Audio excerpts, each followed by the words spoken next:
వైజాగ్లో 190 సంవత్సరాల పురాతనమైన ఆలయం ఉందనే విషయం తెలుసా?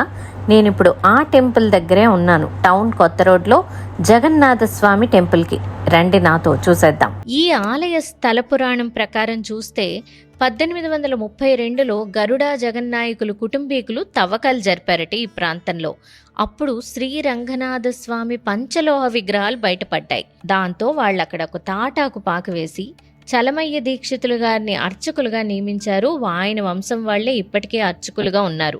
1862లో గరుడ వంశీయుల ఆరాధ్య దైవం జగన్నాథ స్వామి విగ్రహాలను ప్రతిష్ఠించారు.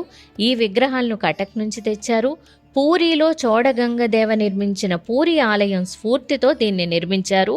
ఆర్యవైశ్య కమ్యూనిటీ వాళ్ళు కూడా ఈ ఆలయ నిర్మాణానికి విరాళాలు ఇచ్చారట.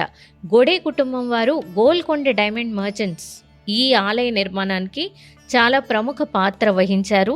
1864 నుంచి రథయాత్ర జరుగుతోంది. ఇక్కడ రథయాత్రలో విగ్రహాలను టర్నర్ చౌల్ట్రీలో పెడతారు. ఈ ఆలయానికి మీరు ఎప్పుడైనా వెళ్ళారా?